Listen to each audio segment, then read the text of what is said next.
जरी पुढचे काही राऊंड झाले तरी देखील महायुतीचे सर्वच्या सर्व म्हणजे 9च्या 9 उमेदवार निवडून यायला काही अडचण नाही। पहिल्या राऊंड मध्ये तर किती उमेदवार निवडून आलेले ते आपल्याला सगळ्यांना माहितीच आहे आणि एकंदरीतच ही निवडणूक सगळ्या जनतेचं लक्ष होतं, महाराष्ट्राचं लक्ष होतं। वेगवेगळ्या प्रकारच्या बातम्या सातत्याने पसरवल्या जात होत्या, पण मला एका गोष्टीचं समाधान आहे की आमच्याकडे पण मतं तशी 42च होती, परंतु त्याच्यापेक्षा अधिक मतदारांनी आमदार महोदयांनी शिवाजीराव गर्जे आणि राजेश विटेकरांना दिली। त्याबद्दल मी त्या सर्व आमदारांचं मनापासून आभार मानतो।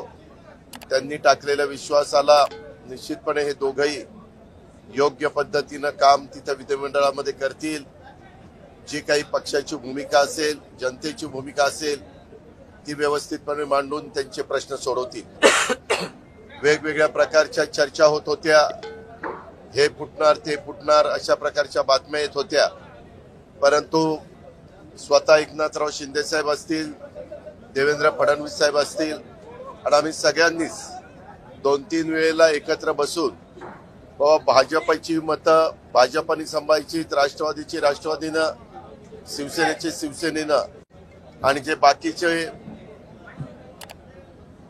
मतदार आहेत, आमदार आहेत, त्यांना सगळ्यांनीच त्या ठिकाणी आपल्याकडे खेचायचा प्रयत्न करायचा नाही किंवा विनंती करण्याचा प्रयत्न करायचा नाही। तर आम्ही साधारण वेगवेगळी जबाबदारी वेगवेगळ्या पक्षांनी वाटून घेतलेली होती आणि ती जबाबदारी वाटून घेतल्यानंतर आमची महायुतीची एकंदरीत एक युनिटी ही याच्यातनं सगळे महाराष्ट्राला पाहायला मिळालेली आहे। इथून पुढे देखील विधानसभेच्या निवडणुकीमध्ये अशाच पद्धतीची एकी ठेवून आम्ही सगळेजण पुन्हा महायुतीचं सरकार आपल्या राज्यामध्ये कसं निवडून आणता येईल याकरता परिश्रम करू।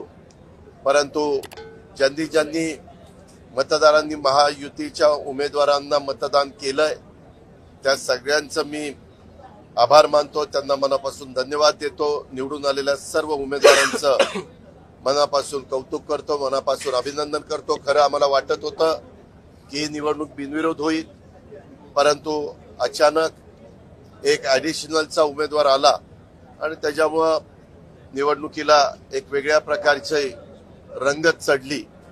पण आता निकाल आल्यानंतर साधारण चित्र स्पष्ट झालेलं आहे आणि खूप मोठ्या संख्येने महायुतीचे आमदार विधान परिषदेमध्ये निवडून गेलेले आणि तिथं पण अधिक चांगलं बहुमत महायुतीला मिळालेलं आपल्याला सगळ्यांना पाहायला मिळालेलं आहे।